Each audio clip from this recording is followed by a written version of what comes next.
नमाज की हर रकत में सूरह इखलास पढ़ना। फ़र्ज़ नमाज में हर रकत में सूरह इखलास पढ़ सकते हैं। खलीफा शाह न्यूयॉर्क से पढ़ सकते हैं, नमाज हो जाएगी। हदीस में आता है एक सहाबी नमाज में बार बार सूरह इखलास पढ़ते थे। आपने उनको बुला के पूछा, उन्होंने कहा मुझे इससे मोहब्बत है, तो आपने उनको जन्नत की बशारत दी। तो अगर किसी को अक़ीदा तौहीद से मोहब्बत है, अल्लाह ताला की तौहीद है इसमें, इस नीयत से पढ़ता है, तो इंशाअल्लाह कोई हरज नहीं है। लेकिन नॉर्मली ये अमल नापसंदीदा है। सहाबा ने शिकायत भी इसी वजह से की थी ना कि नबी का आम मामूल ये नहीं था। तो बेहतर यही है कि एक रकत में कोई सूरत पढ़ें, दूसरी में दूसरी पढ़ें, तीसरी में तीसरी सुन्नतें पढ़ रहे हैं तो तीसरी में कोई और सूरत, बेहतर यही है। कभी कभार अगर हो जाए तो कोई हरज नहीं है। असर से पहले नफिल नमाज का हुक्म। आयशा साहिबा न्यूयॉर्क से पूछती हैं, असर से पहले नफिल नमाज पढ़ सकते हैं? पहले जितनी चाहें पढ़े, बाद में नहीं पढ़ सकते। असर की नमाज के बाद नफिल पढ़ना जायज़ नहीं है। हाँ, क़ज़ाए उम्री पढ़ सकते हैं, ये कोई और क़ज़ा नमाज हो जाए तो वो पढ़ सकते हैं, लेकिन नवाफिल असर के बाद नहीं पढ़ सकते। पहले जितने चाहें पढ़ें। नमाज में आंख बंद करना जायज़ है? क्या नमाज में आंख बंद कर सकते हैं और कितनी देर तक? आबिद खान सऊदी अरब से। नमाज में आंख बंद करना मकरूह है, नापसंदीदा है, क्योंकि नबी सल्लल्लाहु अलैहि वसल्लम हमेशा आंखें खोल के नमाज पढ़ते थे। तो इसलिए बेहतर यही है कि नमाज में आंख खोल के नमाज पढ़ें आप। अंधेरे में नमाज पढ़ने का हुक्म। अंधेरे में नमाज पढ़ना ममनू है या नहीं? उस्मान गनी आइलैंड से। कोई ममनू नहीं है, पढ़ सकते हैं। किसी ने अमानत दी और डाकू ने लूट ली तो लौटाने का क्या हुक्म है? एक दोस्त ने मुझे कुछ रकम कहीं पहुंचाने के लिए दी, एयरपोर्ट से घर जाते हुए मुझे लूट लिया गया। कराची किससे लग रहा है, लेकिन यह है तो सऊदी अरब है। सऊदी अरब में नहीं हुआ होगा, ये आपके साथ कराची में हुआ होगा। खैर, अब इस रकम को लौटाने के बारे में क्या हुक्म है और बेहतर क्या है? जजील अहमद सिद्दीकी सऊदी अरब से। जजील अहमद साहब, अगर आपको किसी ने अमानत दी थी और वाकई डाकुओं नहीं लूटी है तो फिर आप पर वो अमानत लौटाना लाजिम नहीं है। किसी के पास भी जब अमानत रखवाई जाए ना, तो इसके अपने किसी कसूर के बगैर अगर वो ज़ाया हो जाए तो फिर इस पर लौटाना वाजिब नहीं है। हाँ, इस तरह से इसने वो अमानत रखी कि ज़ाया होने का ख़तरा था। मिसाल के तौर पर लॉकर के बगैर बाहर ही डाल दी उसने और ख़तरा है कि चोर ले जाएगा, तो फिर इसका मतलब फिर ये जिम्मेदार होगा, क्योंकि इसने कोताही की है। इसने अगर अपनी तरफ से कोताही नहीं की और डाकुओं ने लूट ली है तो फिर इस पर लौटाना लाजिम नहीं है।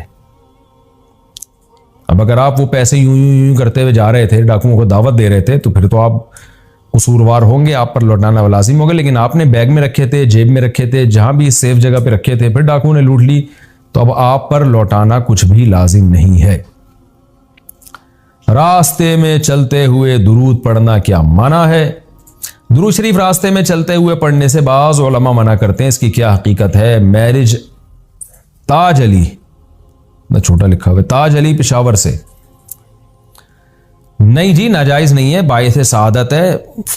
चलते हुए इधर उधर की बातें करने से बेहतर नहीं है कि आप दुरूद शरीफ पढ़ लें, तो बिल्कुल जायज है, पूरा पूरा सवाब मिलेगा इंशाअल्लाह। टोपी की जगह कैप लगा सकते हैं। अगर कभी कभी कोई टोपी के बदले कैप लगा ले तो क्या इससे सुन्नत अदा हो जाएगी? आदिल साहब कश्मीर से। सर ढांप के नमाज पढ़ना सुन्नत है। कैप अगर आपने उसका रुख पीछे कर दिया, उसके जो शेड है, तो भी सुन्नत पूरी इंशाल्लाह हो जाएगी। बेहतर यह है कि टोपी प्रॉपर जो नमाजी लोग इस्तेमाल करते हैं वो वाली किया करें। कबूतर पालने का मशगला कैसा है? कबूतर पालना उड़ाना सवाब है या नहीं? आमिर मिर्जा, उड़ाना तो बिल्कुल भी सवाब नहीं है, बल्कि बास फुक़हा ने तो इसको नाजायज़ लिखा है। वजह उसकी ये कि जब आप कबूतर पालते हो और उड़ाते हो तो छतों पे चढ़ते हो, लोग घरों में औरतों पे नज़र पड़ती है, सारा महल्ला परेशान होता है, फिर सीटियाँ बजा रहे होते हो बिल्कुल अजीब सी स्टाइल में। तो हमने देखा है कबूतर बालों को किस तरह से अजीब अजीब हरकतें कर रहे होते हैं। तो या तो आप गाँव देहातों में कहीं जहाँ आबादी नहीं हो, जंगलों में, वहाँ जाके पाल रहे हैं, तो इसलिए उड़ाना जो है ना, ये तो बिल्कुल सही नहीं है, मकरूह, सख्त नापसंदीदा काम है। छतों पे चढ़ना पड़ता है इसके लिए, बेपर्दगी का ख़तरा, बदनज़री का ख़तरा होता है और वक़ार के भी ख़िलाफ़ है इंसान के। बाकी अगर घर में वैसी पाले हुए हैं, छतों पे सीटियाँ बजा के उड़ाता नहीं है, तो वो एक जानवर है, हलाल जानवर है, पाल सकते हैं। सवाब तो नहीं है लेकिन जायज़ है। बाज़ लोगों का तो बिज़नेस है, तो बिज़नेस की नीयत से तो बहरहाल जायज़ है पालना। और बिज़नेस तो किसी अगर नीयत अच्छी हो तो बिज़नेस में सवाब भी मिलेगा। नीयत क्या है कि नबी सल्लल्लाहु अलैहि वसल्लम ने फरमाया, जिसने तिजारत की ताकि लोगों के सामने हाथ ना फैलाए, तो सिला रहमी करे तो आप सल्लल्लाहु अलैहि वसल्लम ने उस पर खुशखबरी सुनाई है कि ईमानदार ताजिर क़यामत के दिन पैगंबरों के साथ होगा। तो तिजारत के लिए पाला है या वैसे ही शौकिया पाला हुआ है तो भी ठीक है, लेकिन मैं मशवरा लोगों को ये देता हूँ, जब भी जानवर पालें ज़रूर जानवर, लेकिन दो चीज़ों का ख्याल करें। नंबर एक, जानवर हलाल हो। कुत्ते बिल्ली पालना शरीयत में पसंदीदा काम नहीं। कुत्ता तो बिल्कुल ही नाजायज़ है, बिल्ली पाल सकते हैं लेकिन वो भी कोई ज़्यादा शरीयत में उसको अप्रिशिएट नहीं किया गया, तो बल्कि बिल्ली की आमदन को भी नापसंदीदा करार दिया गया है। तो पहला काम तो ये कि हलाल जानवर पालें। दूसरा, वो जानवर जिसका कौम को और आपको फ़ायदा हो। मुर्गी है, अंडे देती है, कल उसको ज़बह करके खा भी सकते हैं। बकरी है, बच्चे देगी, दूध देगी, नस्ल बढ़ेगी, गोश्त सस्ता होगा बकरे का। तो इस तरह की चीज़ें पालें जिससे आपको भी फ़ायदा हो और कौम को भी फ़ायदा हो। तो बाकी जायज़ नाजायज़ की बात नहीं कर रहा, कोई भी हलाल जानवर पाले जायज़ है, लेकिन बेहतर यही सवाब उन जानवरों में मिलेगा जिनका कौम को फ़ायदा है। उन जानवरों को पालने में आपको सवाब मिलेगा। गुसल खाने जाते वक्त कौन सी दुआ पढ़ें? क्या गुसल खाना में जाते वक्त भी बैतुल खला वाली दुआ पढ़ी जाएगी? सुहेल सिंगापुर से, अगर आपके जो गुसल खाना है उसी के अंदर बैतुल खला भी है तो फिर तो पढ़ी जाएगी, अगर बैतुल खला उसके अंदर नहीं है तो फिर नहीं पढ़ी जाएगी। फिर कोई मेरे इल्म में कोई दुआ नहीं है जो गुसल खाने जाते हुए साबित हो। बस बिस्मिल्लाह पढ़ के गुसल शुरू कर दिएगा। कपड़े पर मजी की जगह मालूम नहीं तो क्या पूरा कपड़ा धोएंगे? अगर मजी कपड़ों पे लग जाए और पता ना चले कि किधर लगी है तो क्या पूरी शलवार धोनी होगी? अब्दुल कय्यूम कुंडियारो सिंध। अब्दुल कय्यूम भाई, ऐसा नहीं है कि पूरा कपड़ा धोना पड़े। अगर मजी कपड़े पे लगे तो हल्का फुल्का सा गौर फिक्र करके अंदाज़ा लगा लें कि कहाँ लगी होगी, बस उतनी जगह को धो लें, फिर बाकी शक ना करें। यहाँ तक फुक़हा ने लिखा है कि अगर आपका दायां पैंचा या बायां पैंचा, जो शलवार के पैंचे होते हैं ना, वो एक नापाक हो गया, आप भूल गए इनमें कौन सा नापाक हुआ, तो एक अंदाज़ा लगा के एक पैंचा धो देंगे तो बस पाक समझा जाएगा। तो आपको पूरी शलवार धोना ज़रूरी नहीं है, अंदाजे से थोड़ा सा गौर करें कहाँ लगी होगी, बस उस जगह को धो लें। होंठ के नीचे बाल काटने का हुक्म। ये जनाब मसला पूछा है, एक मिनट। होंठ के नीचे जो दाढ़ी के बाल हैं, क्या मर्द के लिए इसे काटना या थ्रेडिंग करवाना जायज़ है? महमूद साहब इस्लामाबाद से। नहीं, जायज़ नहीं है। ये जो होंठ के नीचे बाल होते हैं ये दाढ़ी का हिस्सा होते हैं और इनको काटने से दाढ़ी बुरी भी लग रही होती है, अजीब सा लग रहा होता है आदमी का मुंह। जो अल्लाह ने जिस तरह से बाल जिसको दिए हैं उसके चेहरे के हिसाब से उस पर सूट करते हैं वो। तो ये होंठ के नीचे जो बाल होते हैं दाढ़ी का है, ये काटना जायज़ नहीं। अलबत्ता कोई बाल इसमें मुंह में आ रहा हो, बार बार घुस रहा हो, तो उसको काट सकते हैं। सबसे ज्यादा जो चीज इंसान में तकब्बुर पैदा करती है ना, वो इल्म है, नॉलेज है, दौलत नहीं है। दौलत भी है लेकिन दूसरे दर्जे में। ये बात कुरान से भी साबित है और आज मुशाहिदे से भी साबित है। आपको पढ़े लिखे लोगों में तकब्बुर ज्यादा नजर आएगा। तकब्बुर कहते हैं हमारे पास नॉलेज है, लिहाजा तकब्बुर का मतलब हक का इनकार। जिसके पास इल्म नहीं है ना, वो हक का इनकार जहालत की बेस पे करता है, तकब्बुर की बेस पे नहीं करता। जो पढ़ा लिखा है वो हक का इनकार करता है। तकब्बुर कहते हैं बतरुल हक, हक को धुतकार देना, अपने आप को ये समझना कि भाई मुझे कौन क्यों समझाएगा, मैं खुद पढ़ा लिखा हूं। इसको कहते हैं किब्र। ये कुरान से भी साबित है। फरीहु बिमा इंदहुम मिनल इल्म, कुरान कहता है जब हमारे पैगंबर पिछली उम्मतों के पास आए ना, उन्होंने समझाया ये बुराई है, ये जिना है, इसको छोड़ दो, ये होमोसेक्सुअलिटी है, इसको छोड़ दो, ये नाप तोल में कमी है, इसको छोड़ दो, ये शिर्क है, इसको छोड़ दो। और तुम दुनिया से दिल लगाते हो, पहाड़ों को तराश के घर बनाते हो, तो दुनिया तो मुसाफिर खाना है। तो कुरान क्या कहता है? उन्होंने पैगंबरों की दावत को धुतकारा। फरीहु बिमा इंदहुम मिनल इल्म, उनके पास जो नॉलेज थी ना, उस नॉलेज पे इतराने लगे वो। ये खूब समझने की बात है आजकल के लिबरल लोगों के लिए। खास तौर पे सवाल पैदा होता है, भाई नॉलेज तो पैगंबरों के पास ज्यादा थी, इनके पास कहां से आ गई? भाई कुरान कहता है कि इन लोगों के पास जो नॉलेज थी ना, इल्म था, फरीहु बिमा इंदहुम मिनल इल्म, जो इल्म इनके पास था ना कौमों के पास, उस पे फरीहु का यहाँ माने इतराने लगे, तकब्बुर में आने लगे और पैगंबरों की तौहीन और तनकीस शुरू कर दी। सवाल पैदा होता है, भाई अगर इल्म पे इतरा रहे थे तो इंसान उस चीज पे किसी के सामने इतराता है जो इसके पास हो और सामने वाले के पास ना हो। भाई आपके पास दौलत है तो आप इतराओगे गरीबों के सामने ना। ऐसा तो नहीं है कि आप 20 लाख रुपए कमा रहे हो, 40 लाख रुपए कमा रहे हो और 1 करोड़ वाले के सामने इतराना शुरू कर दो आप। वो तो कहेगा तू 2 टके की तेरी औकात नहीं है भाई, तू लाखों में की बात कर रहा है, तो तू क्या इतराएगा। लैंड क्रूजर वाला इतराएगा बस वाले के, टैक्सी वाले के सामने, तो टैक्सी वाला इतराएगा रिक्शे वाले के सामने, रिक्शे वाला इतराएगा साइकिल वाले के सामने। ऐसा तो नहीं होता ना साइकिल पे आप लैंड क्रूजर पे आंखें दिखा रहे हो। तो कुरान क्या कह रहा है, फरिहु बिमा इंदहुम मिनल इल्म, अल्लाह ने पिछली उम्मतों में पैगंबरों को भेजा और वो कौमें पैगंबरों के सामने इतराने लगी, तकब्बुर करने लगी उस इल्म की बेस पे जो उन कौमों को अल्लाह ने दिया था। सवाल पैदा होता है, इल्म तो अल्लाह ने पैगंबरों को ज्यादा दिया था, इनको कम दिया था, पैगंबरों के मुकाबले में तो जीरो थे ये, तो फिर इतरा कैसे रहे थे। इससे पता चलता है यहाँ दुनिया का इल्म मुराद है, वो इनके पास ज्यादा था, पैगंबरों के पास कम था। तो इससे ये भी पता चला कि जिन लोगों के पास दुनिया की नॉलेज होती है, मेडिकल साइंस की नॉलेज है, इंजीनियरिंग की नॉलेज है, साइंसदानों के उलूम है उनके पास, मादे की नॉलेज है, तो वो उलमा के सामने इतराते हैं अपनी इस नॉलेज की वजह से जो अल्लाह ने उनको दी है। दीन के इल्म को फिर वो वैल्यू नहीं देते, वरना पैगंबरों के पास दीन का इल्म बहुत ज्यादा था, मगर वो मादी इल्म को, साइंस और टेक्नोलॉजी के इल्म को दीन के इल्म पर तरजीह दे रहे थे। इल्म की इस्लाम में बहुत वैल्यू है, चाहे दीन का हो या दुनिया का हो।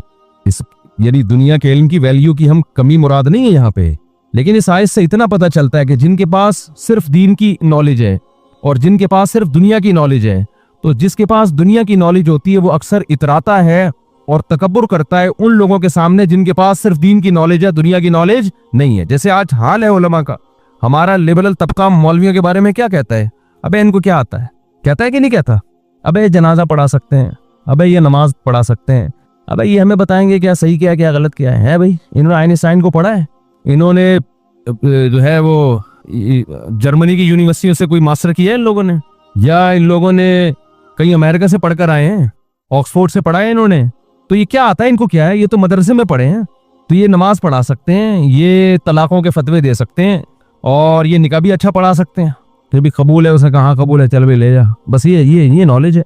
हमारे पास जो नॉलेज है ना वो बड़ी सॉलिड है, जो लिबरल तबके का एक दिमाग है जो हमारी यूनिवर्सिटियों में बन रहा है, उनके जहन में ये कि भाई नॉलेज तो हमारे पास है यार। तो हालांकि नॉलेज अगर मौलवी को पता है कि तलाक हो गई है कि नहीं हो गई है, तो ये भी तो एक नॉलेज है ना। आपने इसको नॉलेज की फहरिस्त से इसलिए निकाल दिया कि ये वो इल्म है जो खुदा को राजी करने के लिए जरूरी है।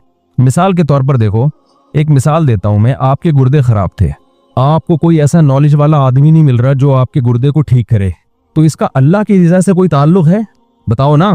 अल्लाह नाराज होगा आपसे, अरे अल्लाह तो नाराज है, अल्लाह कहेगा भाई डॉक्टर नहीं मिला तो सब्र करो, और क्या है। या गलत दवा खा ली आपने, गलत डॉक्टर ने इलाज कर दिया तो टेंशन में आ जाओगे, बीमार हो जाओगे। लेकिन आपने बीवी को तलाक दे दी, अब आपको पता नहीं है कि ये तलाक हुई है कि नहीं हुई है, आपको पता नहीं है कि तलाक हुई है कि नहीं हुई है। अब अगर आप मसला मालूम किए बगैर बेगम के साथ रहते हो तो डॉक्टर नाराज नहीं होगा, ना गुर्दों पे कोई असर पड़, अब नाराज कौन होगा, अल्लाह। मसला मालूम करके जांचते हो, तहकीक करके पता चलाते हो कि जायज है कि नाजायज है, तो फिर कौन राजी होगा, अल्लाह। तो इस मसले का ताल्लुक अल्लाह के राजी होने या ना होने से है।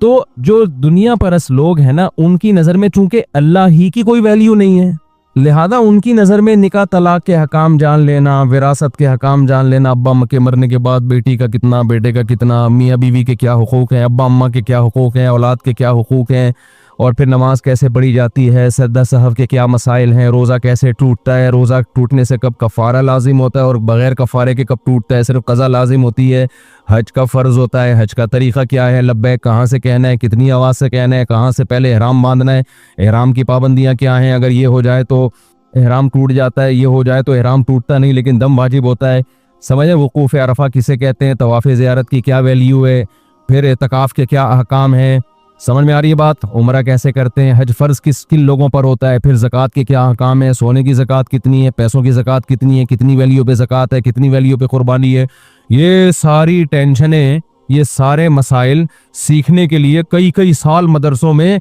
रहना पड़ता है, और इन मसाइल का बराह रास्त आपकी दुनिया से कोई ताल्लुक नहीं है, इनका ताल्लुक सिर्फ खुदा को राज़ी करने या ना करने से है।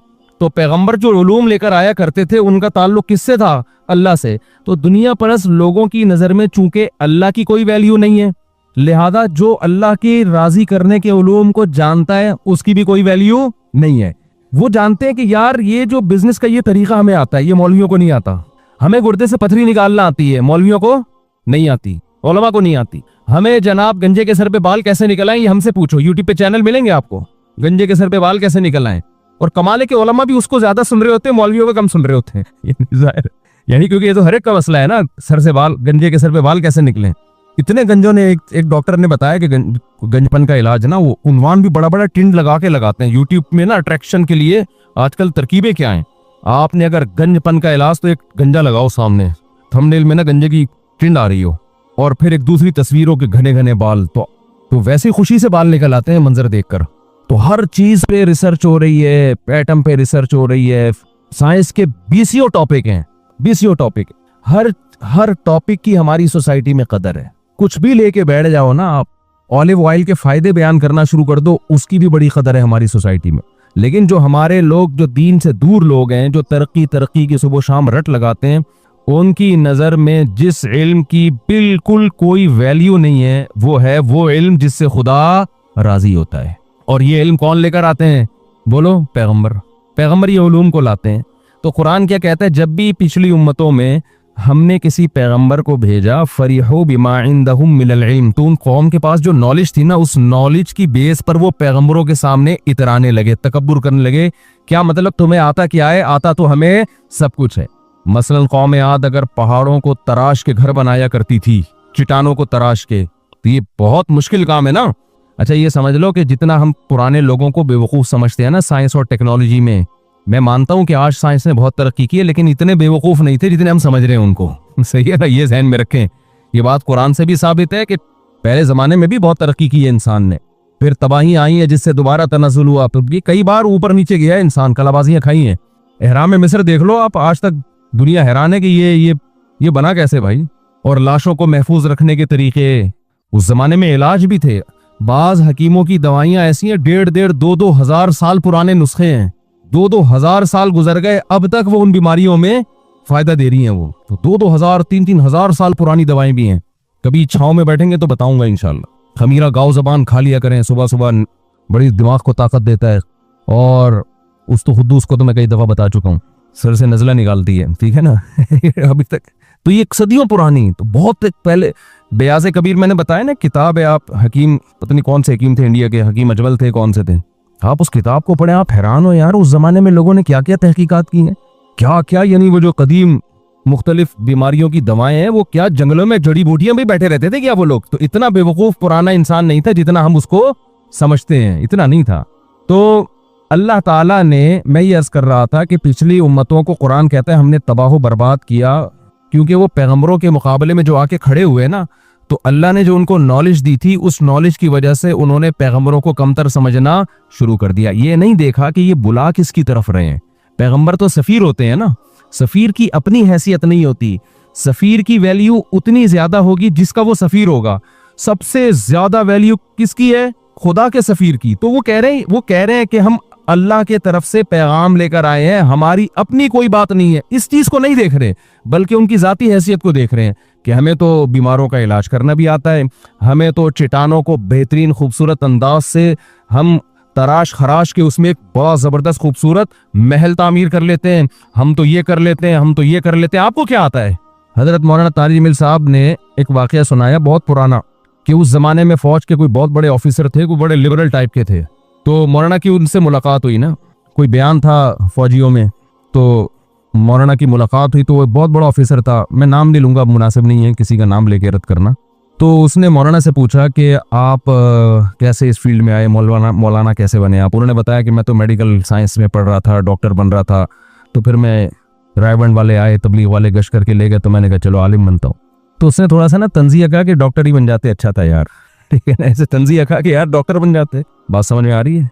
डॉक्टर बन जाते यार, कोई काम आते लोगों के। अभी क्या इधर बयान किया है यूं, माँ बाप के हुकूक और बीवी के हुकूक और मुस्कुरा के बात करने के फजाइल, इन टॉपिक को लोग समझते हैं बिल्कुल क्या है, ये इंतहाई फजूल। अभी जनाजा वनाजा कोई दुआ करवा लेगा, मौली साहब मेरे अब्बा बीमार हैं, मौलाना तारिक जमील साहब आप काइंडली उनके लिए दुआ करें। तो अब डॉक्टर बनते कितने ऊंचे डॉक्टर होते, आज ऑपरेशन कर रहे होते ये हार्ट का, और जनाब उसके गुर्दे उर्दे सेट करके थैनी हथौड़े से किसी के गुर्दे खराब, किसी को कोई मसला हो, कितना एक खिदमत होती है ना इंसानियत की। तो यकीनन डॉक्टर बनना भी बहुत बड़ी फजीलत की बात है अगर अल्लाह की रजा के लिए हो।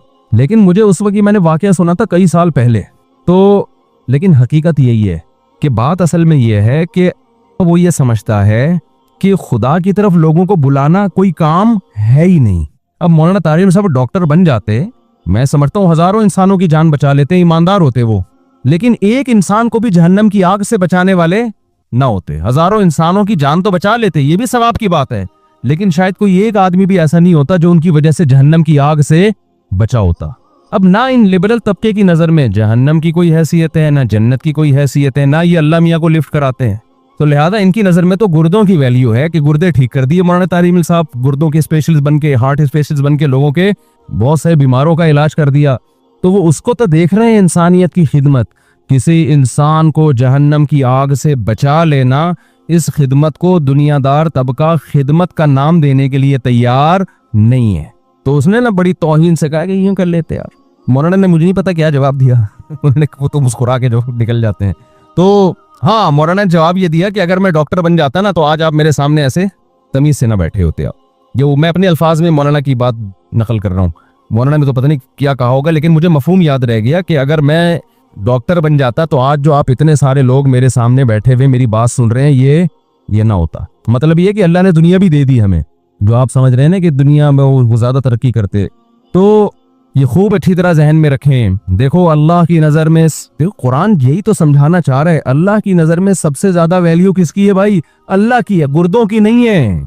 ना आपके गंजे के सर पे बाल निकलने की अल्लाह की नजर में कोई इतनी वैल्यू है, ना हार्ट अटैक से अगर कोई डॉक्टर बचा लेता है इसकी वो वैल्यू है। ये सब दुनिया की चीजें हैं, इनकी भी वैल्यू है। तभी तो कुरान कह रहा है ना कि अगर एक इंसान की जान बचाते हो लाखों की जान बचाए, फजीलत है। सबसे पहले कौन है? अल्लाह। अल्लाह कहते हैं मुझे राजी किया तो फिर है, नहीं किया तो ऐसी की तैसी, जाओ जो वर्दी करो तुम।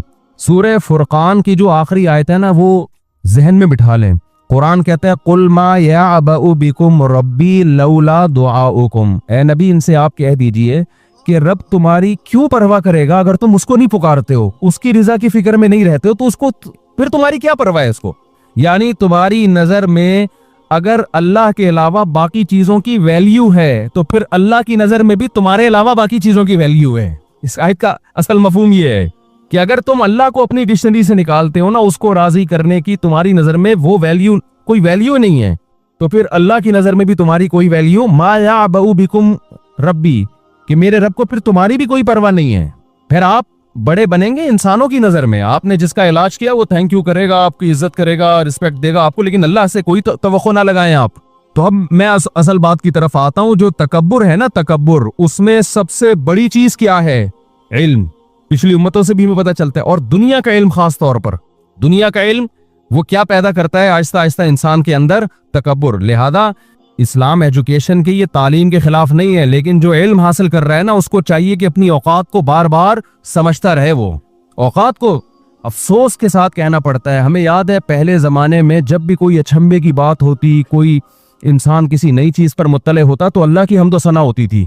अल्लाह की हम्दो सना होती थी कि यार कैसी खुदा की कोई नई चीज साइंस में दरियाफ्त की होती है ना, तो लोग कहते यार अल्लाह की कुदरत है। और पहले साइंसदानों का भी यही हाल था। हमारे फिजिक्स के टीचर थे, उन्होंने हमें 10th क्लास में ना एक साइंसदान का वाकया सुनाया गोरे का, कि वो कान पे रिसर्च कर रहा था। कोई साइंटिस्ट था, मेडिकल साइंस का कोई बहुत बड़ा साइंसदान था, कान पे रिसर्च कर रहा था। वो गैर मुस्लिम था। जो जब उसने कान के पर्दे को स्टडी किया और कैसे जो लहरें हैं आवाज की वो कान के पर्दे से टकराती हैं, और कैसे एक खास फ्रीक्वेंसी के साथ जब वो टकराती हैं तो उससे हमें आवाज सुनाई देती है, ऐसे ऐसे करके जाती है ना। वो पहले तस्वीरें बनाया करते थे, ये जो भी हम बात करते हैं ना, ये करके जा रही होती हैं। जो जितनी तमीज से जाएंगी उतनी सुरीली आवाज होगी, जितनी आड़ी तिरछी जाएंगी। एक सादा सा मुझे तो इतना ही याद रह गया, तो यूं करके जाएंगे, वो गला फाड़ फाड़ के कोई अपनी बेगम से बात कर रहा है, बस समझ लो। अगर साइंसदान मुझसे पूछ के करते ना कि भाई फ्रीक्वेंसी क्या होती है, और यूं यूं कब होता है और यूं तो मैं रिपोर्ट टेस्ट करने की जरूरत नहीं है, बीवी से बात कर रहा है तो यूं और अगर किसी लड़की को पटा रहा है तो बड़े तमीज से ना जो फ्रीक्वेंसी बनेगी ना आवाज की, जो लहरें पैदा होंगी वो यूं बहुत ऐसे खूबसूरत स्टाइल से जाएंगी। वो ऐसा स्टाइल के लहरें खुद अपने स्टाइल पे आशिक हो जाएं। तो वो कान पे रिसर्च कर रहा था। तो हमारे उस्ताद ने बताया, बड़े पढ़े लिखे उस्ताद से अल्लाह अगर जिंदा हैं तो अल्लाह उनकी उम्र में और बरकत दे, अगर इंतकाल हो गया तो अल्लाह मगफिरत करे। उस वक्त की उनकी एज काफ़ी थी। तो वो कहते थे कि वो साइंसदान था अंग्रेज, उसने जब कान पे रिसर्च की ना, तो जब वो मुत्तले हुआ कि कैसे सुना इतना पेचीदा निज़ाम है, तो वो चीख उठा और कहने लगा कि खुदा वाकई समी और अलीम है, खुदा वाकई सुनने वाला और जानने वाला है। जानने वाला इस तरह की इतनी जबरदस्त मशीन उसने बना के इंसान की खोपड़ी में फिट कर दी, इससे पता चलता है कि उसका इल्म कामिल है। और सुनने वाला इसलिए कि जो इंसान को इस तरह से सुना सकता है वो खुद कैसा समी और बसीर होगा। तो पहले जमाने के जो साइंसदान थे ना, वो भी इतने मुल्हिद नहीं हुए थे जितने आज के कंट्रोल से बाहर हो गए हैं। वो अपनी साइंसी तहकीकात में बात बात पे खुदा को याद करते थे कि ये तमाम चीजें हमें किसकी तरफ लेकर जा रही हैं, उस बनाने वाले की तरफ लेकर जा रही हैं। अब इतनी दुनिया परस्ती कि इतनी नई नई चीजें सामने आती हैं, एक लफ्ज मुंह से जो ना खुदा की तारीफ में फूटे मुंह भी नहीं निकलता। लोग कहते ना फूट, बेगम जब खाना पकाती है ना और मियाँ तारीफ नहीं करता, एक दफा पका लिया, 2 दफा पका लिया, 3 दफा पका लिया, कभी तारीफ नहीं करी, कभी फूटे मुंह तारीफ भी कर दिया करो। कहती है कि नहीं कहती है कि कभी फूटे मुंह कह दिया करो कि आज बैंगन अच्छे पके हैं, बस हमेशा कीड़े ही निकाल रहे होते हो। तो हम भी कहते हैं यार तुम इतनी साइंसी तहकीकात देखते हो जो एक एक चीज खुदा के वजूद की दलील ले रही है, तो कभी फूटे मुंह कह दिया करो यार खुदा वाकई बड़ा कमाल वाला है, बड़े कमालात हैं उसके। लेकिन आज आप यूट्यूब पे डॉक्यूमेंट्रीज देखो, क्या नई नई चीजें आ रही हैं। कमेंट्स में मैं पढ़ता हूं जिससे मुझे पता चलता है पब्लिक जा किधर को रही है। एक कमेंट्स भी खुदा की तारीफ में नहीं होता, अगर होगा तो उर्दू में होते हैं अक्सर। इसका मतलब देसी लोग तो कर रहे होते हैं, इंग्लिश जिसको आ गई वो नहीं कर रहा होता, इल्ला माशाअल्लाह दर्जनों में कोई एक। तो खुदा को गुस्सा नहीं आएगा क्या भाई तुमने अभी वो एक कल फिर किसी ने, मैंने यूट्यूब पे देखा वो क्लिप था ना, मुर्गी लड़ रही है किसी अपने बच्चों की खातिर, किसी बड़े जानवर से लड़ रही है। तो उस पे भी बहुत ज्यादा लोगों ने तारीफें की है माँ की। यकीनन माँ की तारीफ भी बनती है कि यार माँ वाकई क्या होती है माँ। ओ फूटे मुंह, खुदा की भी एक दफा तारीफ कर दो। ये माँ में ये जज्बा पैदा किसने किया बच्चों की हिफाजत के लिए? तो बोल दो एक दफा कि वाह कैसा अल्लाह बनाने वाला है जिसने नस्ल की हिफाजत के लिए माँ के दिल में कैसे कैसे जज्बे पैदा किए हैं। तो एक दफा उसकी भी तो तारीफ कर दो। उसको तो ऐसा डिक्शनरी से निकाला है भाई हमारे लिबरल लोगों ने, पढ़े लिखे, ये सब पढ़े लिखे, इंग्लिश में जो कमेंट्स कर रहा है कुछ तो पढ़ा लिखा है ना। अबे भाई पाकिस्तान में अगर कोई इंग्लिश में कमेंट्स कर रहा है तो इसका मतलब पढ़ा लिखा है वो, क्योंकि यहाँ जो पढ़े लिखे हैं उनको इंग्लिश नहीं आती, क्योंकि जो इंग्लिश आ रही है तो उसका मतलब मेरा तो यही ख्याल है कि कुछ तो स्कूल में पढ़ लिया ना उसने, या तो वो गोरों में रह के इंग्लिश सीख के आ गया हो, यहाँ रह के अगर कोई बोल रहा है तो मेरा ख्याल है कुछ थोड़ा बहुत उसने पढ़ा है। वरना तो हमारे यहाँ, मैं तो बार बार बताता हूँ, कराची में लोगों से पूछता हूँ कि आप कौन सी क्लास में नहीं पढ़ते, क्योंकि यहाँ लोग क्लासों में पढ़ते पढ़ते नहीं है। तो वो बताता है मैं 9th क्लास में पढ़ता हूँ। मैं कहता हूँ 9th क्लास में नहीं पढ़ते ये बोला करो आप। तो 9th क्लास का लफ्ज इसलिए इस्तेमाल करो ताकि हमें पता चले कि आप 9th में हैं, बस इतना इंट्रोडक्शन काफी है। आगे फिर झूठ ना बोलो कि पढ़ता हूँ मैं। हमें पता है कराची में, पंजाब में तो फिर भी थोड़ा बहुत है, तो कराची में आप ये बोला करो मैं 9th क्लास में नहीं पढ़ता। जब आप रिश्ता लेने के लिए जाओ, लड़की वाले पूछे बेटे आपकी एजुकेशन क्या है, आप बोले मैंने मास्टर नहीं किया, यानी मास्टर के प्रोसेस से गुजरा हूँ, सर्टिफिकेट भी है लेकिन मैंने किया भी नहीं। सर्टिफिकेट तो मिल जाता है, कोई उनको बताया करो मैंने PhD नहीं किया। तो लड़की भी बता दिया करे कि मैं भी अल्हम्दुलिल्लाह बैचलर नहीं हूँ।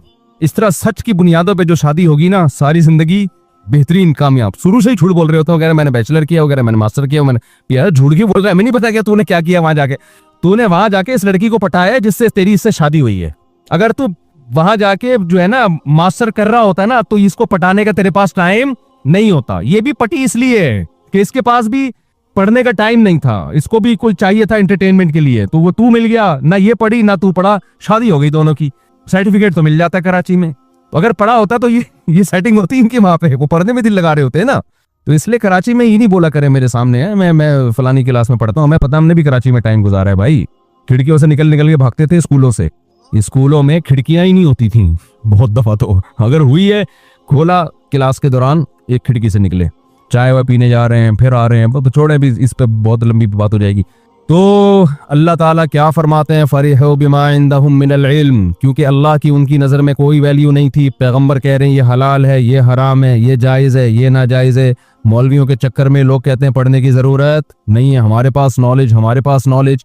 तो खूब समझ लो, ये नॉलेज अगर तुम्हें खुदा के करीब नहीं कर रही तो ये नॉलेज तुम्हें तबाह और बर्बाद करेगी। हमें कुरान से पता चलता है अल्लाह ने इस कायनात की हर जर्रे का तस्करा करके ना अपनी तारीफें की हैं हमारे सामने। अल्लाह हमारा जहन ये बना रहा है, जो इस कायनात में वाक़या हो भाई हमारा रब सुब्हानल्लाहि व बिहम्दिही। हदीस में आता है 2 कलिमात अल्लाह को सबसे ज्यादा महबूब हैं, एक सुबहान अल्लाह और एक अल्हम्दुलिल्लाह। बुखारी की हदीस है ना, कलिमतानी खफीफतानी अलल लिसानी सकीलतानी फिल मीज़ान हबीबतानी इलर रहमान। दो कलमे ज़बान पर बहुत हल्के, तराजू में बहुत वजनी, अल्लाह को बहुत ज्यादा महबूब। सुबहान अल्लाहि व बिहम्दिही सुबहान अल्लाहिल अज़ीम। तो सुबहान अल्लाह का मतलब होता है अल्लाह हर ऐब से पाक है, और अल्हम्दुलिल्लाह का मतलब तमाम तारीफों का मुस्तहिक भी वही अल्लाह है। यानी पहले अल्लाह को हर ऐब से पाक करके तारीफ की कि कोई ऐब की चीज उसमें नहीं। बाज लोग काबिल तारीफ होते हैं लेकिन काबिल उसमें उनमें ऐब भी होते हैं, और बाज ऐसे होते हैं जिनमें ऐब नहीं होते लेकिन खूबियां भी नहीं होती। तो सुबहान अल्लाह का मतलब कोई ऐब भी नहीं है उसमें, और अल्हम्दुलिल्लाह का मतलब हर वो चीज जिसकी वजह से किसी की तारीफ की जाती है वो तमाम चीजें अल्लाह ताला में कमाल के कामिल तौर पे मौजूद हैं।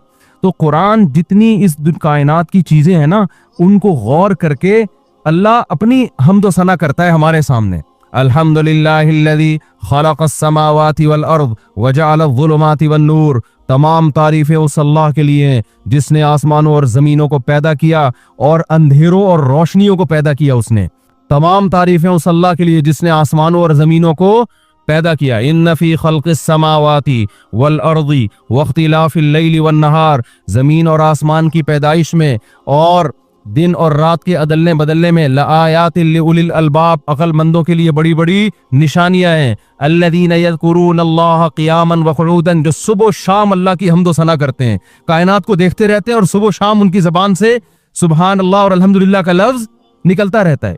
तो जिस मादी चीज को भी देखते हैं अल्लाह कहते हैं ये क्या करते हैं ईमान वाले। लिबरल लोग तो कहते हैं वाह भाई वेल डन, जबरदस्त रिसर्च है यार, ये एक नई रिसर्च मार्केट में आई है कि कान में ऐसे सुनाई, हमें जो सुनाई देता है ना ऐसे सुनाई देता है। वो कहेंगे यार वेल डन यार, ये तो जापान के या अमेरिका के साइंसदानों ने बड़ी जबरदस्त रिपोर्ट पेश की है। अबे रिपोर्ट पेश करके बता दिया है कि बनाने वाला कैसा कामिल है। तो एक दफा जब जापान के साइंसदानों की तारीफ कर रहे हो तो खुदा की भी तो कर दो ना तारीफ। कमेंट्स में मैं देख रहा होता हूँ लोगों के मुंह से खुदा की तारीफ नहीं निकलती, तो अल्लाह को गजब आएगा कि नहीं आएगा। तभी कुरान कहता है ना, सूरह फुरकान की आखिरी आयत याद कर लें, कुल मा याबउ बिकुम रब्बी, तुम्हारे रब को तुम्हारी कोई परवाह नहीं है। अगर तुम्हें रब की परवाह नहीं है, तुम दुनिया की नजर में बड़े हो, अल्लाह की नजर में 2 टके की तुम्हारी वैल्यू नहीं है। यही बात तो पैगंबर समझाने के लिए आए थे। पैगंबर तो वही बात समझाएंगे ना जो अल्लाह खुश होगा जिसपे, क्योंकि वो किसके सफीर बन के आते हैं भाई, अल्लाह के बन के आते हैं। साइंसदान अल्लाह के सफीर थोड़ी है, साइंसदान अल्लाह के सफीर नहीं है। पैगंबर किसके सफीर हैं, अल्लाह के सफीर हैं। लिहाजा वो बात बताएंगे जिससे अल्लाह खुश होगा। तो जब भी ऐसी डॉक्यूमेंट्री या देखा करें ना, देखो खाना हमारे सामने आता है, खाना जब हमारे सामने आता है डॉक्टर भी एक खाएगा। जो लिबरल, मैं मुसलमान डॉक्टरों की, ये जो दीन को मानते हैं उनकी बात नहीं कर रहा, लिबरल जो डॉक्टर होगा, जो लिबरल से नाम निहाद लिबरल, वो जब खाना सामने आएगा तो वो रिसर्च करेगा, देखेगा भाई शुगर ठीक है, शुगर कंट्रोल में है, अब मैं ये थोड़ा सा, रोटी है ना तो रोटी में शुगर होती है तो मैं खा सकता हूँ, वो रिसर्च करेगा। उसके बाद वो देखेगा कि यार ये मेरा परहेज तो नहीं चल रहा, मेरा इतना फैट है और इतना कोलेस्ट्रॉल लेवल है, तो उस हिसाब से ये रोटी मैं अफोर्ड कर सकता हूँ या नहीं कर सकता। तो अगर वजन ज्यादा है तो वो आपको भी मशवरा देगा, खुद भी देगा, ये सैलेड खा लो, रोटी छोड़ दो मुफ्ती साहब की मुर्गियों के लिए, ठीक है ना। तो इस तरह की वो चीजें, हर चीज की रिसर्च करेगा कि यार ये फिर खाने के बाद वो देखेगा कि अब इसका शुगर चेक करेगा तो अंदाजा हो रहा है कि भी खाने के बाद पहले इतनी थी अब इतनी है, तो इतनी मैं रोटी अफोर्ड कर सकता हूँ, इससे ज्यादा अफोर्ड नहीं कर सकता। पूरी तहकीक उस पे यहाँ से शुरू होगी और यहाँ पे बोलो ना खत्म। ये मेडिकल साइंस का टॉपिक है और ठीक है, करनी चाहिए। हमारी तरह नहीं कि सुबह 2-2 पराठे फोड़ते हैं और फिर सेहत के पे बैठ के हम लोगों को टिप्स दे रहे होते हैं कि ये खाओ ये ना खाओ। लोग कहते हैं जब ये इतनी अच्छे टिप्स हैं तो फिर 2 पराठे क्यों फोड़ते हो सुबह बैठ के।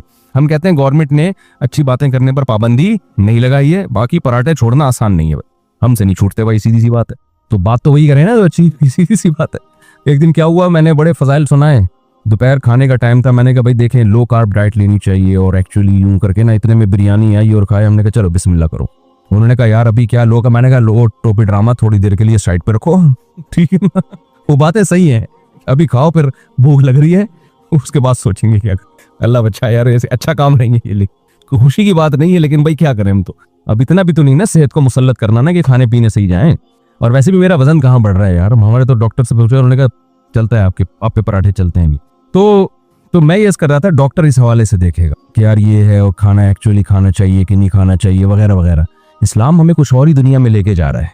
इस्लाम कहता है जब खाना सामने आए ना तो बिस्मिल्लाहिर्रहमानिर्रहीम, उस अल्लाह के नाम से जो बड़ा मेहरबान और निहायत रहम करने वाला। अल्लाह को याद करो जिसने तुम्हें ये ये ठीक है, ये बात की तहकीक है, शुगर ऊपर जाएगी कि नीचे जाएगी, तुम ये अफोर्ड कर सकते हो कि नहीं कर सकते, तुम्हारी सेहत इससे अच्छी होगी खराब होगी, ये ठीक है। ये अगले मरहले में पहले क्या, किसका नाम लेना है? उस अल्लाह के नाम से जो बड़ा मेहरबान और निहायत रहम। इस रोटी को देखकर डॉक्टर को बाद में याद करो, अल्लाह को पहले याद करो। ये कितने प्रोसेस से गुजर के आई है तुम्हारे सामने, चंगेरी में जो दस्तरखान पे जो रखी हुई है। तुम्हारे रब ने आसमान से बारिशें बरसाई, फिर जमीन के सीने को फाड़ा उसने, फिर उससे नबातात पैदा किए, फिर उससे जानवरों के लिए चारा पैदा किया उसने। वो कोई गोश्त रखा होता है हमारे सामने, कहीं ऑयल रखा हुआ है, कहीं देसी घी रखा हुआ है, कहीं मक्खन रखा हुआ है। मा कान लकुम अन तुंबितू शजरहा, कुरान कहता है तुम्हारे दम में नहीं है कि तुम इन दरख्तों को अपने हाथों से पैदा करते। सारे के सारे काम मैंने किए। अगर मैं आसमान से बारिश रोक लूं और जमीन के सीने को फाड़ कर तनावर दरख्त पैदा करना छोड़ दूं, तो तुम्हारे डॉक्टरों की कोलेस्ट्रॉल ऊपर ये नीचे की तहकीक जो है ना, ये अपने साथ कब्र में लेके दफन हो जाएंगे। ये सब के सब जीरो पे आ जाएंगे, जीरो पे आके खड़े हो जाएंगे। ये सारी तहकीकात की ऐसी की तैसी हो जाएगी तुम्हारी, जो आज बड़े फेंटर बने फिर रहे हो कि नई रिसर्च आई है वहां से। उस रिसर्च में गोरों की ये रिसर्च है, केला खाने से आपका कार्ब इतना ऊपर जाएगा और आपको पता नहीं पोटाशियम मिलेगा कि मैग्नीशियम मिलेगा। जो खुदा केले पैदा कर रहा है ना, पहले किसका हक है उसके बारे में रिसर्च करो। केले पे रिपोर्ट है, बाद में पढ़ो बैठ के। बादाम खाना, इतने बादाम सुबह निहार मुंह खाने चाहिए, इतने नहीं खाने चाहिए। फिर बादाम कैसे खाने चाहिए, छील के खाएं या बगैर छीले खाएं। ठीक है भाई, सबसे पहले तो जिस खुदा ने ये बादाम को पैदा, इसमें तेल कितना निकलता है जब आप रगड़ो इसको, जमीन को खोद के देखो तो तेल, बताओ तेल निकालना आसान है जमीन से? अमेरिका की कंपनी आती है तेल निकालने के लिए, हजारों फुट खोदती है जाके, बड़े बड़े साए, फिर जाके तेल निकलता है। वरना जमीन में जब आप खोदो तो गोबर, पानी, मिट्टी, तेल आपको जमीन में नजर नहीं आएगा। लेकिन अल्लाह फरमाते हैं युम्बितु लकुम बिज़्ज़रअ वज़्ज़ैतून, तुम्हारा रब इसी गोबर, पानी, मिट्टी के मिलाप से खेतियां भी पैदा करता है, जैतून का तेल भी पैदा करता है, और सिबगिल लिल आकिलीन, और बहुत सारे ऐसे ऑयल पैदा करता है जो खाने वालों के लिए सालन का काम देते हैं। सारे इसी जमीन से पैदा हो रहे हैं बहुत थोड़े अरसे में। चीजों को, माहियतों को चेंज करता है अल्लाह ताला। मिट्टी, गोबर और पानी के मिलाप से क्या क्या नई नई किस्म की चीजें पैदा हो रही हैं, और रगड़ने से कैसा तेल निकलता है उनके अंदर से, कहां से आ रहा भाई ये? तो उस खुदा का भी हक है कि उसको पूछा जाए। तो आपको पैगंबर जो है ना, जो अल्लाह के सफीर हैं, उनकी जिम्मेदारी ये नहीं है कि वो ये बताएं कि ये लो कार्ब डाइट खाओ या फुल कार्ब डाइट खाओ। उनकी जिम्मेदारी है जो भी खाओ, पहले क्या है, बिस्मिल्लाहिर्रहमानिर्रहीम, उस अल्लाह के नाम से जो बड़ा मेहरबान है, छोटा मेहरबान नहीं है। बड़ा का मतलब सबको खिला रहा है, और रहीम बहुत ज्यादा मेहरबान, खिला भी बहुत रहा है वो। रहमान और रहीम का फर्क पता है ना क्या है? रहमान सब पे रहमत, सारी मखलूक को दे रहा है वो, और रहीम का मतलब दे भी थोड़ा नहीं रहा, बहुत ज्यादा दे रहा है। इतना करम कर रहा है हमारे ऊपर। आज डॉक्टरों की जिंदगी से खुदा निकल गया।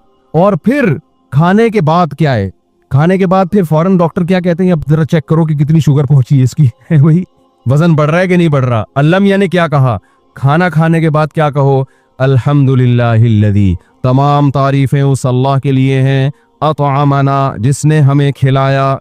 अगर वो ना खिलाता तो हम, कोई डॉक्टर ना खुद खा सकता था ना खिला सकता। जितनी ये सारे रिज़्क़ भी अल्लाह ने पैदा किया, और जो आज हम खाना खा के चबा रहे हैं ना, ये दांत भी किसने पैदा किए? आप जो डेंटिस्ट है ना, वो आपको बताएगा कि इन दांतों की एज लंबी कैसे हो सकती है, ये गिरने से आप कैसे बचा सकते हैं, इनको कैसे साफ किया जा सकता है, और इनमें कैल्शियम की कमी कैसे पूरी की जा सकती है। सारी रिपोर्टें पेश करेगा। उन सब रिपोर्टों में सब घुस के ना यूट्यूब पे सर्च कर रहे होते हैं यार दांतों के बारे में। लेकिन हमारा रब बता रहा है कि ये जो तुमने निवाला खा के चबाया है ना, ये दांत पहले से किसने फिट करके भेजे यहाँ पे? ये निजाम किसने बनाया? तो अल्लाह ने बनाया है।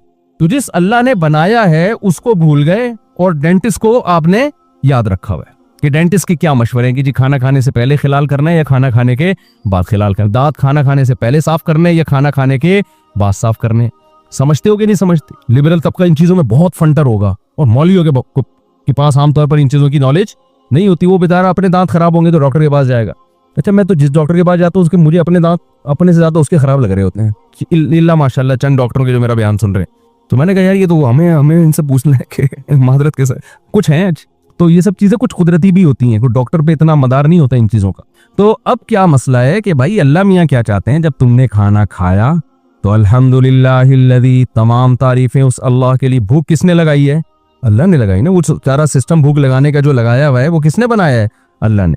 अल्हम्दुलिल्लाहिल्लज़ी, तमाम तारीफ़ें उस अल्लाह के लिए हैं, अतआमना, जिसने हमें खिलाया, वसक़ाना, जिसने हमें पिलाया। और सबसे मज़ेदार अगला जुमला है, खिलाता तो काफिरों को भी है, पिलाता तो काफिरों को भी है। वो खाते हैं, टकार मार के निकल जाते हैं, खुदा को याद नहीं करते। वजअलना मुस्लिमीन, हमें मुस्लिम बनाया कि खाना खाने के बाद हमें उसके शुक्र की तौफीक मिल रही है।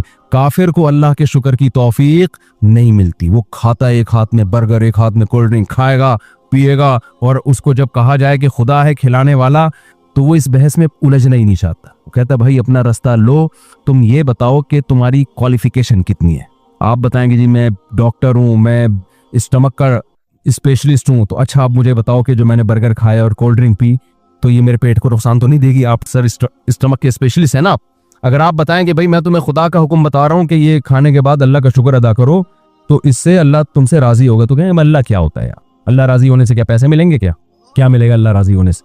मैं समझा पा रहा हूँ अपनी बात। तो दुनिया में दो ही तबके हैं भाई, एक वो जिसने अल्लाह को अपनी डिक्शनरी से निकाल दिया है, और एक वो है जो अल्लाह को याद रखते हैं, पानी पीने से पहले याद रखते हैं, पानी पीने के बाद याद रखते हैं। हमारे हजरत मुफ्ती रशीद अहमद साहब रहमहुल्लाह ताला फरमाया करते थे, हालांकि हजरत को मेडिकल साइंस का भी बहुत इल्म था, सेहत के हवाले से बहुत नॉलेज रखते थे। यह फरमाया करते थे कि जब मुझे भूख लगना शुरू होती है ना, तो मैं उस वक्त से अल्लाह की नेमत को सोचना शुरू कर देता हूँ कि मेरे रब का मुझ पर कितना बड़ा एहसान कि वो मुझे भूख लगा रहा है। बहुत से लोगों को भूख नहीं लगती, भूख लगना भी तो नेमत है ना। फरमाया फिर मैं ये सोचता हूँ कि भूख लगने की वजह से जो खाने की तलब हुई, ये तलब भी एक लजीज चीज है। जब तलब पैदा होती है और उम्मीद हो के मिल जाएगा, ये पहले जमाने में जब दूल्हा की शादी होने वाली होती थी ना, तो शादी से पहले बहुत खुश होता था वो, वंस अपॉन अ टाइम, क्योंकि जिंदगी में कभी उसने किसी लड़की को देखा नहीं होता था, तो उससे दिन गुजारना मुश्किल होता। अब ऐसा होता है कि बहुत से आप लोगों के अलावा अब वो है कि शादी होने वाली है, ठीक है हो जाएगी। पहले ऐसे ही हम सलाम दुआ थी, अब थोड़ा सा एक रिवायती अंदाज में हमारी क्या हो जाएगी, इस सिलसिले में हाजिर हुआ हूं मैं। वो है ना, दूल्हा गया बीवी दुल्हन के पास, तो पहली रात कहता है मेरी कल आपसे शादी हुई थी, इस सिलसिले में हाजिर हुआ हूं मैं, आपसे मुलाकात के लिए आया हूं। तो जब इंसान को कोई नेमत मिलने वाली होती है, तलब होती है, तो उस तलब का, जिसमें आपको पता हो कि मेरी तलब पूरी हो जाएगी, मेरी चाहत पूरी हो जाएगी, उसका अपना एक मजा है या नहीं है? तो फरमाया करते हैं मैं इस पे भी अल्लाह का शुक्र अदा करता हूँ कि अल्लाह मुझे भूख लग रही है और खाना आने वाला है। मजा आता है कि नहीं आता इंतजार में? ये भी अल्लाह की नेमत है। ये एहसान कौन कर रहा है? देखो एक लिबरल डॉक्टर तो अल्लाह को लिफ्ट कराने के लिए तैयार नहीं है भाई, उसका वो शुगर मीट लगा हुआ है अपना, यार मुझे भूख लग गई है, ऐसा ना हो शुगर और हाई हो जाए। और अल्लाह वाले क्या कर रहे हैं भाई, इस खुदा ने हम पे ये तलब पैदा की, खुदा अभी से हमें लज्जत दे रहा है कि अभी खाने के इंतजार की लज्जत। कहते हैं फिर जब खाना सामने आता है तो फिर जो उसकी खुशबू आती है उसकी एक अलग लज्जत है। फिर जब उसको चबाते हैं, खूब चबा के खाने को खाया करते थे, पाके निगल लिया तो लज्जत, वो टेस्ट तो खत्म, तो खूब चबाते थे और चबाते हुए उसकी लज्जत को महसूस करते थे कि ये मेरा रब मुझे कितनी बड़ी नेमत दी है। और फिर उसको खाने के बाद जो एक सुकून मिलता है कि भाई भूख खत्म हो गई, उस भूख को खत्म होने के बाद एक अलग लज्जत की सुकून मिल गया, फिर उसके बाद मजे की नींद आती है इंसान को, वो एक अलग लज्जत। भूखे पेट मजे की नींद नहीं आती इंसान को, तो का एक खाने में सिर्फ फिर उसके बाद जो ताकत मिलती है बॉडी को, जब आप खाना खा के दोपहर को खास तौर पर सोते हैं उठते हैं, कैसे बॉडी में एनर्जी होती है कि नहीं होती। भूखे रमजान में मुझे याद है ना, कराची गर्मियों के रोजे तो बड़े सख्त होते हैं, तो रमजान में हमें याद है कि जब हम जब कैलूला करके उठते हैं तो ऐसे पावर होती है ना बॉडी में, थोड़ा सा बस मुंह धो, सुस्ती दूर हो जाए तो बड़ी ताकत। रमजान में जब आप 3-4 बजे उठो ना, ऐसा लगता है कब्र से मुर्दे को उखाड़ रहे हैं। घर वाले जब आपको उठा रहे होते हैं, ऐसा लगता है कब्र से इतनी भूख से हालत खराब हुई, उठा ही नहीं जाता। तो 1 घंटे तक आदमी नॉर्मल नहीं होता, तो ताकत आने के बजाय वो भूख की वजह से और वो हजम हो जाता है ना सब कुछ, तो और ज्यादा। फिर असर के बाद हालत देखा करो, गर्मियों के रोजों, सर्दियों में तो चलता है, गर्मियों के रोजे में हालत देखा करो, कैसे मुरझे आए हुए होते हैं बड़े बड़े दहशतगर्द, और कैसे जनाब ऐसे बैठे। फिर एकदम जब इफ्तारी के 2 लुकमे 2 पकोड़े पेट में जाते हैं, एकदम एनर्जी आती है, और फिर मगरिब में देखो कैसे फुदकते हुए आ रहे होते हैं ऐसे स्पीड से। तो है फरमाया करते थे फिर इस खाने से जो जिस्म में ताकत मिली है उसको सोचता हूँ कि मेरे रब ने मुझे ये ताकत दी। और मुसलमान एक और चीज भी सोचता है कि ये सब कुछ सोचने की भी तौफीक दी उस अल्लाह ने मुझे, अल्लाह ने हमें ये सब कुछ सोचने की भी तौफीक दी। काफिर ये सारी नेमतों से फायदा उठाएगा, ना जबान से खुदा का शुक्र अदा करेगा, ना खुदा के बारे में सोचेगा। जो मुल्हिद काफिर हैं वो तो है ही नहीं, और जो मुशरिक हैं वो बुत पे डाल देते हैं, वो किसको, जो जिनको खुदा का शरीक बनाया हुआ ना उस पे, कि देखा हमने भगवान की वो उस पे गए थे ना, हम वो बुत के हमने आशीर्वाद किया था ना, तो उसकी वजह से आज हमारी रोटी मिली है हमें। हम जो फला बाबा के मजार पे हमने जो बकरा चढ़ाया था ना, उसके नतीजे में हमारी तनख्वाह बढ़ गई और आज हमें ये कबाब पराठे खाने को मिल रहे हैं। तो ना मुशरिक खुदा का शुक्र अदा करता है, ना मुल्हिद खुदा का शुक्र अदा करता है। अल्लाह का शुक्र सिर्फ तौहीद पर अदा करता है, जो ये खुदा को मानता है और जिसने खुदा को याद रखा हुआ है। तो हमें अपनी जिंदगी में मेरे भाई खुदा को लाना पड़ेगा और इल्म हासिल करके आप खुदा के करीब हो, खुदा से दूर होने की कोशिश ना करें आप। तभी हमारे नबी ने हमें ये सिखाया, कोई भी अमर अजीब होना तो हमें सुभान अल्लाह कहना चाहिए, ताकि हम उसको किसकी तरफ लेकर जाएं। हमारे लिबरल लोगों को ना सुभान अल्लाह कहते हुए शर्म आ रही होती है। ये हालत हो गई यूनिवर्सिटियों में, क्या लोग मौलवी ना समझना शुरू कर दें। अल्लाह की तारीफ करते हुए शर्म आ रही होती है, खाना खाने के बाद दुआ मांगते हुए शर्म आ रही है। पहले तो सिर्फ टोपी पहनते हुए शर्म आती थी ना, कि लोग क्या कहेंगे, फंडामेंटलिस्ट किस्म का आदमी है, कोई मौलवी टाइप का लग रहा है। अब टोपियां तो सर से गई, लेकिन अब क्या है कि जो जो तारीफी कलिमात खुदा के लिए कहने चाहिए वो भी आहिस्ता आहिस्ता खत्म। शर्म आ रही है खाने के बाद दुआ पढ़ते हुए, लोग कहेंगे तो मौलाना टाइप का आदमी है। मैं अक्सर ये वाक़या सुनाता हूँ ना, हमारे महल्ले में एक साहब थे, उनके कोई लड़की वाले आए रिश्ते के लिए, तो वो मौजिन थे नहीं, कभी कभार जाके शौक में अजान दे दिया करते थे। तो वो मस्जिद में आए, उन्होंने अजान दे दी। मौजिन को कहा यार मैं अजान देना चाहता हूँ। उन्होंने कहा चले यार तू दे दे। आज अजान दी है तो लड़के के अब्बा ने ना लड़की वालों को खुशी से बताया ये हमारा बेटा अजान दे रहा है। उनका ख्याल था कि कहेंगे वाह यार ये तो बड़ा नेक आदमी है, माशाल्लाह अजान भी देता है, वाह भाई। तो लड़की वालों ने, ये बात है मेरा ख्याल है 25 साल पुरानी बात होगी है, उस जमाने में ये हालात थे। तो उन्होंने कहा भाई ये तो मौलाना टाइप का आदमी है, भाई ये तो अजान दे रहा है यार। इस बेस पे रिश्ता तोड़ा है, इस बेस पे क्या किया है, रिश्ता तोड़ा है। तो अजान कहते हुए शर्म आ रही है, और अल्लाह का नाम लेते हुए शर्म आ रही है, अल्हम्दुलिल्लाह कहते हुए शर्म आ रही है। टोपी तो चलो, टोपी तो फर्ज वाजिब नहीं है, हम भी कहते हैं कि शर्म आ रही है तो जेब में रख लो भाई, थोड़ा बेशरम, सॉरी तो बेशरम बन जाओ, बेशरम नहीं यानी जिस चीज से शर्म आ रही है तो वो जेब में रख लो, ठीक है ना। लेकिन जो चीजें मुस्तहबात में दाखिल हैं, अल्लाह उसके रसूल सल्लल्लाहु अलैहि वसल्लम के हकामात हैं, उनमें मेरे भाई हमें शर्म नहीं आनी चाहिए, हमें शर्म नहीं आनी चाहिए। शर्म उसको आनी चाहिए जो खुदा की नेमतों को खा रहा है और खाने के बाद अल्हम्दुलिल्लाहिल्लज़ी अतअमना, ना खाने की दुआ याद है कमबख्त को। मुस्लिम मुल्क में पैदा हुआ, सारी जिंदगी यहाँ गुजार दी, तुझे एक एक चीज का पता है, लेकिन तुझे ये नहीं पता कि खाने के बाद खुदा का शुक्र अदा करने का अल्लाह ने क्या तरीका बताया है। दुआएं याद नहीं होती लोगों को। चलो अरबी मुश्किल है, उर्दू में याद कर लो। तमाम तारीफें उस अल्लाह के लिए जिसने हमें खिलाया, जिसने हमें पिलाया और हमें उसने मुस्लिम बनाया। अरबी में नहीं आती, उर्दू में याद कर लो।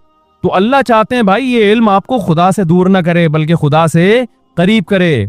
और ये इल्म इंसान को खुदा से दूर कर रहा है, उसमें तकब्बुर पैदा कर रहा है। तो मैं अब उस बात को लेके जल्दी से समेट के खत्म करता हूं जो मैं लेके चला था, कि जिस चीज से सबसे ज्यादा इंसान में किब्र पैदा होता है वो क्या है, इल्म है। चाहे दीन का हो या दुनिया का। हाँ, दुनिया में आमतौर पे ज्यादा पैदा होता है, क्योंकि वो खुदा से, वो आदमी को कहता है मुझे पता है, ये मजहबी स्कॉलर्स को तो कुछ पता ही नहीं है, तो वो फिर ना वो तकब्बुर में आने लगता है। लेकिन दुनिया जो दीन का इल्म है ना, ये भी किब्र पैदा करता है, क्योंकि इंसान के पास किसी भी किस्म की नॉलेज हो ना, तो उसको पता है कि मुझे मालूम है, सामने वाले को मालूम नहीं है। तो ये चीज इंसान में किब्र पैदा करती है।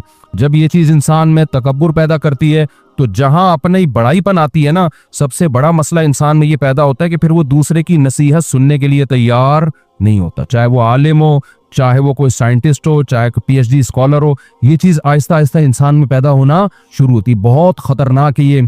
देखो शैतान के साथ बड़ा मसला ही ये था कि उसके पास नॉलेज थी। क्या नॉलेज थी? ए अल्लाह तूने इसको मिट्टी से बनाया, मुझे आग से। अगर ये नॉलेज शैतान के पास ना होती तो वो तकब्बुर करता? बोलो ना, वो कभी भी किब्र नहीं करता।